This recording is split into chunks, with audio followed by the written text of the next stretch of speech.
You're listening to NFT 365, the first daily podcast on NFTs with your host, Fanzo, talking crypto, blockchain, Web3, non-fungible tokens, metaverse, and... What the f*** is a non-fungible token? We'll get to that. What's up, friends? Welcome back to another episode of NFT 365. Once again, appreciate each and every one of you coming on this journey with us. Of course, we are into season number 2, and part of the beauty of season number 1, doing a podcast each and every day, I got a real taste and flavor, puns intended, for where we're going to go with this episode, on what not only you as an audience kind of are looking for, but actually a lot of when it comes to like, how do we kind of embrace Web3 NFTs at a kind of like a macro level, not only for you, the holder that wants to maybe onboard your significant other or your family member or your friend or coworker, but even for those that are launching your own project, or maybe you're an artist. And one of those things that I've found, and I've talked about this a lot on the podcast, is that it's essential to have an entire toolkit of use cases and examples, because there's a lot of naysayers, there's a lot of haters, there's a lot of people that have a stigma around, let's just say, crypto or NFTs or the metaverse or gaming. And there's some people that in the higher places or in the Bahamas have not done us very many favors as of recently. And so one of the things that I'm really been dialing in here on season 2 is having some unique use cases. And as you've heard in some past episodes, we had the team from Flyfish Club on the show. They got to talk a little bit about what they've been doing as far as that amazing experience in New York. We had Anna Skates on, who is raising funds using NFTs to actually make sure that there's accessibility options for kids in restrooms. The idea of putting stools, because we want kids to be independent when they're going into public restrooms, the fact that we still have to hold them up to wash their hands, kind of a ridiculous concept. And who would have thought, using NFTs to be able to do that? And so on this episode, we have another use case, and I mean, it's a use case that I think all of us can wrap our head around, or almost all of us, I guess. I, for one, for sure can wrap my head around it. But I'm excited. I'm going to bring in our 2 guests now, and we're going to have a little conversation around tequila, Web3, NFTs, experiences. And so Tom and Alex, thanks so much for joining us. Tom, I'll let you go ahead and introduce yourself a little bit, introduce a little bit about what you guys are doing right now, and then we'll jump into some questions I got. All right, super. Well, yeah, we're really excited to be here. Thank you very much. We're excited to share our story around Leyenda, which is agave based NFT club, you might say, or membership. My background was always technology. It was in large enterprise technologies. I've seen technologies transform industry. My specialty has always been thinking about how technology impacts business, though. So I was a strategy lead at Oracle for about 7 years. And in that capacity, always thinking not about what the tech does, but its impact and how it can change organizations, change how people coordinate, change how information reaches decision makers. And so when Alex, came up with this notion of bringing the world's best agave to market, my brain immediately went into how can we leverage modern day technology to enhance the scale and quality of such an offering. So that's what you're going to hear about today. Alex? Thank you, guys. Thank you, Fanzo, for having us here, and all the audience to listen to us and share our story about La Leyenda. And as Tom said, it's about a full-term agave, the best agave in the world, you may say. It's not. I'm going to say it's not because we say so. It's because we just won a big prize on this. And we will talk more about that in a little bit. I come from the restaurant business, then COVID struck, and we focus on only this project for now.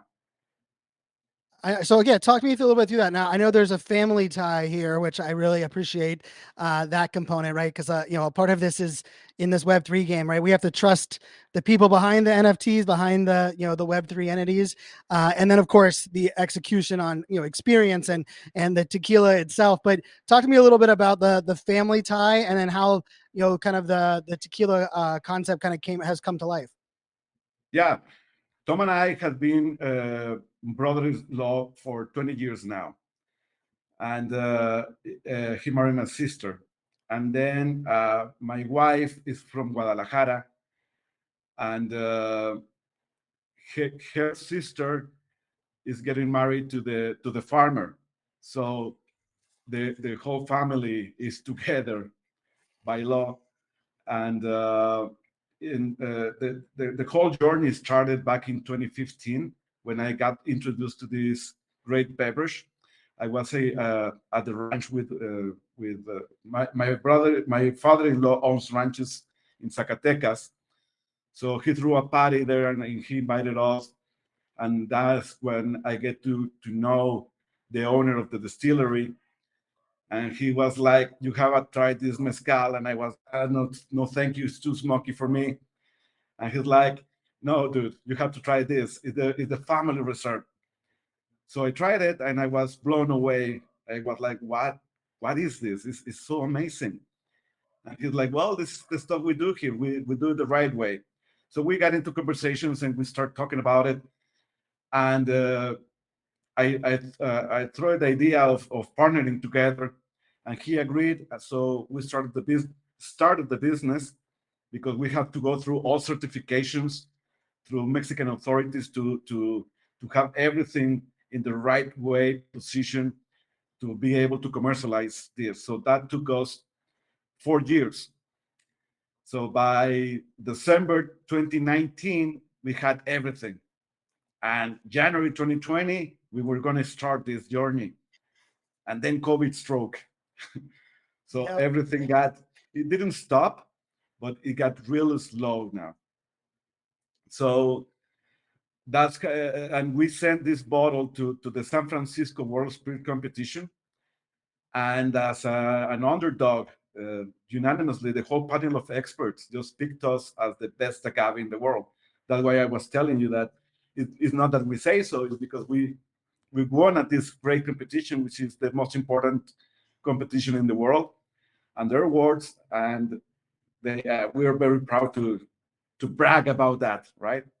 Yeah. Oh, for sure. And I will have some of those notes there in the show notes for our listeners, right? The idea that you were able to, it went up to, San Francisco, won the double gold award. So I love that, that piece of it. I also love, the family connection, kind of bringing that to life. Tom, I'm very familiar with Oracle. Actually, the book bag that I carry around is from Oracle marketing conference. I've spoken there, I think, last 6 or 7 years. So I'm very familiar on that side. Enterprise tech is kind of where my background was as well. How did you first kind of think about Web3, integration into the kind of family brand side of it? Was it kind of a byproduct of some of COVID? Where did that kind of initially come and say, hey, we might be able to connect some dots with some Web3 technology? Yeah, well, when Alex says that COVID struck, it struck him personally. He was knocked out. He was put on a ventilator. He was in a coma for a week. We thought no more Alex. It was dire straits for the entire family. When he woke up on Christmas morning, we felt like grateful, of course, but also smacked with the reality that his recovery was going to take quite a long time. And I'm the godfather of Alex's son, and really good friend to Alex, and of course, husband of his only sister. So I felt a personal obligation to get more involved. And so in working with Alex, we sort of, leveraged what we both know and put it into a story that I felt is just far more special, far more scalable. As you know, there's thousands of agaves out there, but Alex had this accolade. He had won this award. So how do we make the most out of a small batch business that that can enhance both utility for the consumers of it, but also guarantee that we can maintain and scale it over time? And when you look at the problem that agave is going through, it's going through just an over mass production where supply has been strained. Supply really hasn't grown in the past 10 years, that is, of the plant. Right. However, the product has doubled in scale. So you wonder, how is that even possible? The raw material has stayed flat to double. It's because there's a lot of brands cheating out there. There's a lot of brands adding infusions and different flavors to cut corners.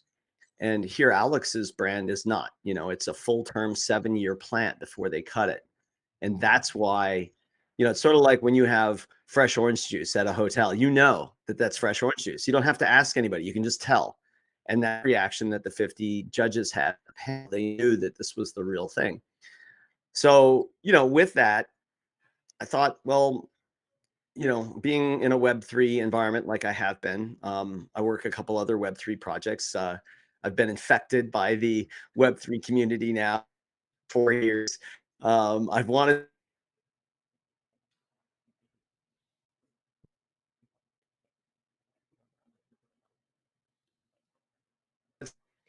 this product, which is batch by nature. It immediately made me think of NFTs. And there were already some collectible NFTs, like, NFT for title, that model was out there. But I believe in consumer, I believe in like consuming product, not just celebrating ownership. And this product, though it's special, it's meant to consume. Like it would be to just sit on shelves. This is the world's best agave. Let's drink it and enjoy it together. And so a model for us, I was thinking more like membership. Like how do we get, an install base of loyal consumers of this product? How can we pass more utility to them? We only do 9,000 bottles in our first batch. So, we can base the NFTs, that is the quantity of NFTs, off of the supply, allow each member to buy up to 10 bottles a year. We also distribute it in regular retail markets, but at 3 times the cost that our members buy it at. So there's an immediate utility we can pass on to our members just through access. But then we started thinking about like, how do we enrich that experience and make each member like an advocate, almost like their own, representative or ambassador of the brand. So we send out a cool like membership sipping swag bag. It's actually a box, and it's got a bunch of cool things that it just enhance the experience of drinking this fine agave. And then in addition to that, like we throw a lot of parties. Like every time we go to a Web3 conference, like 12 times a year, we're always like hosting people's VIP rooms with sippings. So the deal we make with all of our co-sponsors is that, hey, we're happy to come in and do a sipping at your party, but anybody that shows up with the La Leyenda NFT, you got to let them, I don't care if they have a badge, your badge, or they're on your invite list, you've got to let our members in. So that's the deal, is that we aim to like create utility through membership, through actual swag, through experience, and so that's the brand we're building. I love it. I love, and like, ownership is great, but ownership in what, right? And then what are we, tangibly getting from things? How can we, kind of take these activations? I also love the, the education play, right? We'll put a link to the YouTube video that you guys have put out, right, about agave and the 7-year concept. I lived in Arizona for 9 years. I had many agave cactus in my yard. Had very little idea of how long it took and some of that, some of the nuances, like you said. The fact that we're doubling in the output, yet we don't have that on the other side. Alex, can you talk to me a little bit about like what are like some of the things as far as being able to kind of replenish that agave and like kind of the attachment back to the farmer, because I know that's part of the family circle now as well. Oh, I think you're on mute. Sorry, let me see if I understood the question right. So sustainability about the agave plant. Yeah. Okay, every agave in the agave world or plants, they have a female and a male, right? So the females give birth other agaves around it. So every time they have children, baby agaves, we take them out and plant them again. So that's the sustainability of the agave. All right. So let's put it that it has been the same agave for generations, through generations, because it's the same straight line from the very best agave that we ever have. And that's how we do it. That's how we sustain the agave plantations. And we wait 7 years for the plant to be fully mature to harvest, and then we let the land rest for another 2 years, so we can plant again. So if you take that into consideration, it 9 years goes by until we plant again in that piece of land. Wow. So as we said, I'm not the owner of the land. My brother-in-law from my wife's side is the owner, and he has been doing this for generations. He's like the fourth generation doing this. So all the knowledge has been passing through from his father, grandfather, great-grandfather, etc.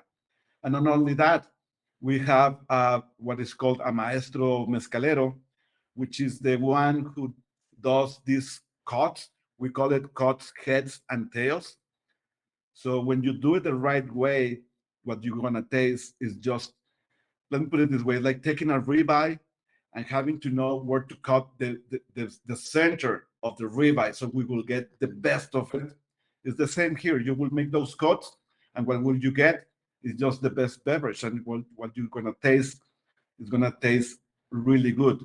So that's why it's very important to have a maestro mezcalero that knows when to make those cuts. That's the secret as well. Yeah, I love that. Right, like I love the family heritage side of, like, the growth of the plant, and then I think that connecting those dots. And Tom, you mentioned about kind of like the limited supply, your initial limited supply, and then there's some certain benefits for the holders. Talk me through, like, so if I think there's a couple different levels. Talk me through, like, what is I buy the NFT? What's the process? What are the different things that kind of go along with that kind of journey for your NFT holders? Yeah. So what's really important to note is that every time somebody buys an NFT, we extend 15% of that back to the farmer to create that incentive to grow more 7-year agave. So that's how we grow the scalability of the project. So one thing a member gets is built in is the assurance that there'll be more later. And so there's never a question of if we're going to have too many members one day or the agave is going to run out. It only grows in one direction because we're cutting the farmer in on that deal. So that's a key part of it. The other key value, of course, is access to the plant. So there's a Blanco NFT that, when purchased, gives you access to buy the bottles, right, of the Blanco, which looks a lot like this. And then when you buy the Reposado NFT, that gives you the ability to buy both Repo and Blanco bottles online, again, for about a third of the cost of what regular retail is. And then what's coming in 2023, probably in the March timeframe, is the NFT. Now, this thing's a beast. This one's significantly different. Of course, as you'd expect, it gives you access to all three varieties of flavors, meaning the Blanco, the Reposado, and the Añejo. But in addition to that, we're building out a network of clubs. So whenever we go into a city, we look for about 20 accounts. We want to oversubscribe. We look for the tip top accounts to be in, but we pick 3 that are geographically different in the city and also offer very unique experiences. And so 3 in LA have been selected. We're working on 3 in Miami now, 3 in New York, and 3 in the DC area. Oh, as well as Vegas. So with this network, 4 or 5 cities, we're going to be launching the Añejo NFT. Now, what that does is that NFT gives you access to their VIP treatment. So if you go into, say, Bike Shed Moto in Los Angeles, this is a private biker bar, and it is the coolest venue that you've ever seen. It's got 2 chairs for tattoos that have Miami Ink artists there. You've got guys that you got 3 barber shop chairs there. You have a world-class 2,000 square foot retail location and a speakeasy called Tommy's behind the wall. So the point is, you roll in there with your La Leyenda NFT, and they'll treat you like a full-blown member for the day. That's the kind of unique experiences we want our members to enjoy. And of course, all those locations will carry La Leyenda. So that's the nature. We're working with speakeasies, we're working with yacht clubs, firing ranges, golf clubs, all sorts of unique experiences that we can pass on to our members that sort of capture the essence of a city as well. Like we'll be looking for a firing range in Austin, Texas. We'll be looking for, golf clubs in the DC area, and Latin speakeasies in Miami. So we want people to enjoy the real experiences that these locations have to offer. I love it, and I also love the DC area being included. That's where I currently reside. So that's always a nice add. I always hear New York, LA, and Miami, and I'm always like, okay, what about the nation's capital? So I like that thrown in there. I'm curious. You mentioned there's it's about 3 times the price for those that are buying it, kind of traditional direct to consumer. Have you like the thought process of kind of like, how do you get those that maybe love the tequila to go into the NFT side of the house? Like, have you thought about like that kind of marketing that direction? I'm just curious I know a lot of us are thinking, NFT kind of top down, but if you have people that are already fans of the tequila, how have you attempted to kind of figure out how do you educate them into kind of maybe buying an NFT? Yeah, I mean, I think first of all, we have to understand that that there's a huge following for agaves today, whether they're mezcals or tequilas, and we should probably distinguish that just a little bit. Yeah. And what I want to do there is make sure people are clear. This is a mezcal, and it says so on the bottle. Okay. But it doesn't have the smoky flavor that you're going to anticipate if you're used to mezcals. One should know that all tequilas are in fact mezcals. So any agave plant born in Mexico is technically a mezcal. Tequilas just come from a certain region, but mezcals have sort of been stigmatized as being smoky only. It's because they come from small farm in their batches, and most small farms don't have steaming facilities. Ours does. So we're actually creating a mezcal that is smoke-free. It performs against the top agaves, top tequilas in the world, and will outperform them in taste tests. That being said, because of that, true agave lovers are our primary market. Right. So as much as we love Web3, what we're doing here is leveraging technology to restore a 400-year tradition of growing agave the right way. So this is not a Web3 project for the sake of Web3. This is actually a project that has a real industry problem that it just so happens that this Web3 technology called NFTs is the vehicle to solve it. And for that, more so as time goes on, and particularly because of the latest developments that you alluded to in your intro, we are moving away from celebrating the NFT and more so just calling it a transferable membership, because for a member, that's all they really care about. Correct. Is that they're buying something that has real utility, real value, and that if and when they decide they're done with it, they can transfer it and sell it to somebody else. And so that's where we're sort of thinking of it in this environment. We definitely are looking out for collaborations with agave clubs. That makes a lot of sense. And we talked very similar with the Fly Fish Club team. I'm an advisor for the Festival Pass community as well, and very similar, right? We're kind of bridging that gap where it's like, there's a marketplace, an easy transferable way to buy and sell, also transparency into who's holding what and how many are available, right? Which is what the blockchain ultimately provides. But let's face it, we had a year and a half of a lot of vaporware and a lot of things that really weren't kind of that access. I'm curious, Alex, your side from the, even not from your side, but the idea of a percentage of it going back to the farmers, going back to kind of making sure that you can kind of replenish the tradition that is kind of most important. How are you looking at that from a even an education of other farmers or others in the space? Are they starting to see that kind of the ability to kind of crowdfund, from the masses? Like it's almost allowing us to invest in the future of agave without having to have that direct connection there. Is that starting to be easier kind of consumed in the market, especially in a market of agave in that community? Yeah, well, as far as I know, we are the only ones that are giving back to the people of the town that we are making this great agave. And just for you guys to know, in Mexico, there's a cultural thing that I'm not, as a Mexican, I'm not very happy. And what is going on is that from states from the south of Mexico, it's cultural that kids when they hit the age of 15, mostly males, are sent over to the US to follow the American dream with or without papers. So these little towns, there's no young people. There's ladies, females, and adults above 35 years old. And all these youngs are sent over.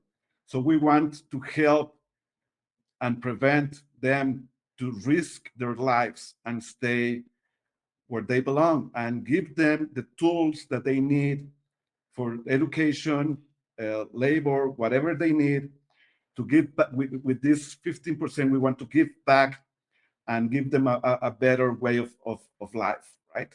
And for them to stay and follow the Mexican dream, right? And how do we do that? Helping them. I mean, sharing what we are earning for them to enjoy as well. We don't give money, okay?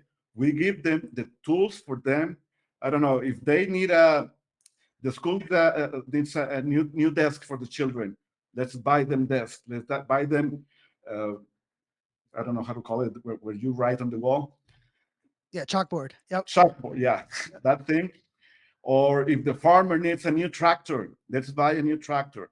Or if we do really well, let's grow the company. Let's invest in more machinery and hire more people and give them the right tools. You know, when they're harvesting, they use what is called a coa, and these plants are so big that and pointy that they don't get damaged, and they need special equipment so they don't get sting on their skin.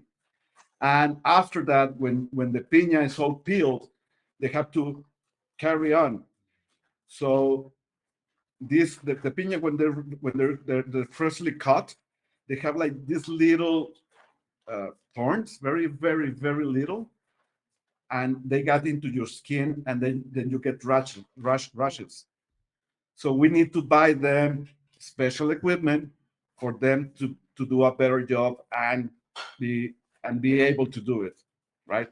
Right. So as I told you, I don't know any other brand that is doing that or doing this, and we are proud to say that we want to bring that into all communities as long as we can hold it, right?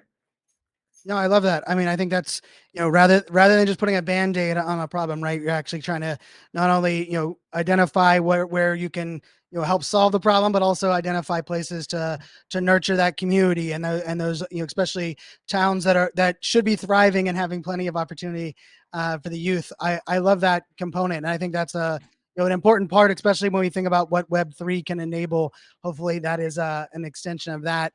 I know for our listeners, we are going to do a giveaway. The team offered to do a giveaway, so we're going to put a link to a tweet that is in the show notes.